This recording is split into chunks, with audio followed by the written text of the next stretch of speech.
Hi friends, welcome to all. और आप सभी का मेरे यूट्यूब चैनल पे स्वागत है गाइस। और आज का जो वीडियो है वो मुंह के कैंसर से रिलेटेड है कि मुंह के कैंसर होने के बाद पेशेंट में क्या क्या सिम्टम्स होते हैं और उनके स्टेज को हम कैसे समझ सकते हैं। तो सबसे पहली चीज़ कि जो भी मुंह के कैंसर होते हैं उसके लिए कोई ना कोई इटियोलॉजिक फैक्टर होता है। और कई बार ये जो इटियोलॉजिक फैक्टर होता है most of the time tobacco से रिलेटेड होता है। और टोबैको के कारण जो है टोबैको या उससे रिलेटेड प्रोडक्ट मीन्स जैसे गुटखा हो गया, पान हो गया, बिटल नट हो गया, तो उससे जो रिलेटेड प्रोडक्ट है उनसे मुंह का कैंसर होने की सबसे ज़्यादा चांसेस होती है। इसके अलावा कुछ ऐसे वायरल फॉर्म है जैसे कि ह्यूमन पेपिलोमा वायरस, तो उसके कारण भी जो होता है कैंसर आपके मुंह के अंदर हो सकता है। लेकिन जो मोस्ट इटियोलॉजिक फैक्टर में से आता है वो आपका टोबैको और gutkha chewing and betel nut chewing, ये सारे फॉर्म होते हैं। जिसमें कि कई बार क्या होता है कि पेशेंट कई सालों तक अपने गाल की सतह के अंदर जो होता है टोबैको रखते हैं लेकिन उन्हें कुछ भी नहीं होता है। और कई बार ये 2-3 साल के अंदर ही एग्रेवेट हो जाता है। तो ये डिपेंड करता है पर्सन टू पर्सन, उनके जो इम्यूनिटी है उन पे डिपेंड करता है। और ये बहुत सारा ऐसा फैक्टर है जो जेनेटिक फैक्टर है, उस पे भी डिपेंड करता है। तो यहाँ पे जो जेनेटिक फैक्टर है, यहाँ पे एक जीन वर्क करता है जो कि P53। तो P53 का काम क्या होता है कि वो जो आपका ट्यूमर सेल है उसके प्रोग्रेशन को सप्रेस करता है। तो जैसे ही आपका P53 में अल्ट्रेशंस आएगा तो कैंसर का प्रोग्रेशन फास्ट होगा, क्योंकि ट्यूमर कंट्रोल जो करने वाला फैक्टर है वो वहाँ पे वर्क नहीं कर रहा है। तो जैसे ही कार्सिनोजेंस जो होते हैं वो आपके जो रेगुलेटिंग फैक्टर होते हैं ट्यूमर के प्रोग्रेशन के लिए, उसको वो कंटिन्यू रखते हैं। मींस जो आपके ट्यूमर सेल जो होते हैं वो P53, तो P53 ट्यूमर सप्रेशर जीन जो होता है वो ट्यूमर सप्रेसर जीन इफेक्टलेस हो जाता है। मीन्स वो अपनी इफ़िशियंसी शो नहीं कर पाता है जब कोई कार्सिनोजेन वहाँ पे आता है।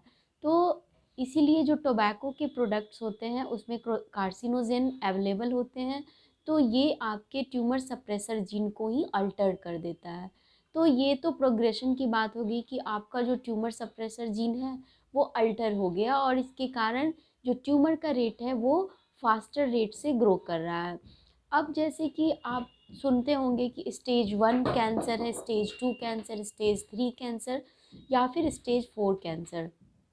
तो ये स्टेज 1, 2, 3 कैसे डिसाइड होता है। तो स्टेज 1 कैंसर मीन्स यहाँ पे क्या है कि ट्यूमर का साइज़ बड़ा है बट वो पर्टिकुलरली 2 सेंटीमीटर के करीब ही है, उससे ज़्यादा बड़ा अभी नहीं हुआ है।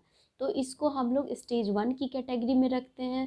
तो स्टेज 1 में क्या है कि आपका ट्यूमर का साइज़ जो है वो 2 सेंटीमीटर तक है, बट जो आपके लिम्फ नोड्स हैं, जो गले के पास जो लिम्फ नोड्स हैं उनकी इन्वॉल्वमेंट ज़ीरो है। मीन्स जो आपका एन है लिम्फ नोड के लिए रिप्रेजेंट होता है वो, वहाँ पे उसका इन्वॉल्वमेंट ज़ीरो है। तो यहाँ पे आपका जो ज़ीरो, जो एन का वैल्यू है वो ज़ीरो है। मीन्स यहाँ पे आपकी जो ट्यूमर है वो स्टेज 1 में आएगी, क्योंकि उसका साइज भी छोटा हो रहा है और लिम्फ नोड भी इन्वॉल्व नहीं है। और अभी जब लिम्फ नोड इन्वॉल्व नहीं है तो मेटास्टेसिस नहीं ही होता है most of the chances cases में। तो स्टेज 1 कैंसर को ठीक करने के लिए मीन्स इस कैंसर को ठीक होने के लिए जो चांसेस दिया गया है वो है 85%। तो 85% केसेस में जो स्टेज 1 कैंसर होता है वो ठीक हो जाता है। तो इस तरह से कुछ फैक्टर हैं जिससे कि कैंसर के प्रोग्रेशन और उसकी स्टेजिंग निर्धारित की जाती है। तो जैसे कि आप, अगर आपको टोबैको हैबिट है और आपके मुंह के अंदर कोई प्रोलिफरेटिव ग्रोथ है जो कि ठीक नहीं हो रहा है तो आपको इमीडिएट मिलना चाहिए। अभी क्या है कि लोग जब शुरू में जब वो स्टेज 1 में होते हैं तो इधर दिखा रहे हैं उधर दिखा रहे हैं, एंटीबायोटिक का कोर्स ले रहे हैं, बट वो सूजन कम नहीं हो रहा है, स्वेलिंग कम नहीं हो रही है और ट्यूमर प्रोग्रेस कर रहा है, तो ये स्टेज 1 जो है स्टेज 2 में कन्वर्ट हो जाएगा। अब बात करते हैं स्टेज 2 में, तो यहाँ पे जो स्टेज 2 का कैंसर है उसमें क्या है कि आपके ट्यूमर का साइज़ बड़ा हो रहा है। मीन्स अब वो 2 सेंटीमीटर तक लिमिटेड नहीं है, वो 2 to 4 सेंटीमीटर तक उसका डायमीटर जो है, मैक्सिमम डायमीटर वो 2 to 4 सेंटीमीटर तक हो सकता है।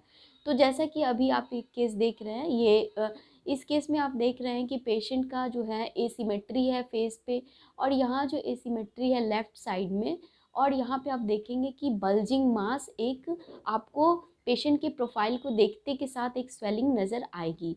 तो ये जो बल्जिंग मास है, जब इसका इंट्राओरल एग्जामिनेशन मैंने किया था तो इसमें पेशेंट का जो एरिया था वो काफ़ी ज़्यादा नेक्रोस हो चुका था। नेक्रोस मीन्स सड़न, टिश्यू में सड़न हो चुकी थी, और यहाँ पे पेशेंट का जो टीथ था वो मोबाइल हो चुका था, मीन्स हिल रहा था पोस्टीरियर मोलर्स। और जो पेशेंट का जो आप प्रोफाइल पहले ही देख चुके हैं कि पेशेंट का जो प्रोफाइल था वो अलग से एसिमेट्री शो कर रहा था। तो यहाँ पे ट्यूमर का साइज़ जो है वो ज़्यादा बड़ा था। तो इस स्टेज में क्या होता है कि जब ट्यूमर बड़ा होता है तो वो उसकी प्रोग्रेशन फास्ट होती है, जो सेल का मल्टीप्लिकेशन है वो बढ़ जाता है। तो वो क्या करता है, आसपास के लिम्फेटिक चैनल्स में एंटर करता है। तो जब ये लिम्फेटिक चैनल में एंटर करेगा तो आपके लिम्फ नोड को इन्वॉल्व करेगा। तो लिम्फ नोड को इन्वॉल्व करेगा, जो आपकी सबसे नज़दीक की लिम्फ नोड होगी, जो गले की लिम्फ नोड होती है, सबसे पहले वो वहीं पहुंचता है। तो वहाँ पे इस चीज़ को देख के डिसाइड करना पड़ता है कि जो तो इस चीज़ को देख के डिसाइड करना पड़ता है कि जो लिम्फ नोड का इन्वॉल्वमेंट है वो पेशेंट के अंदर है या नहीं है। तो सबसे पहली चीज़ कि अगर लिम्फ नोड इन्वॉल्व हुआ है तो जो आपके एन का वैल्यू है, वो एन का वैल्यू जो है वो ज़ीरो नहीं रहेगा, ठीक है। तो उसमें भी हम लोग देखते हैं कि किस तरह से लिम्फ नोड इन्वॉल्व है, क्या यूनिलैटरल इन्वॉल्वमेंट है या बाईलैटरल इन्वॉल्वमेंट है, पेशेंट के क्या कंप्लायंस है।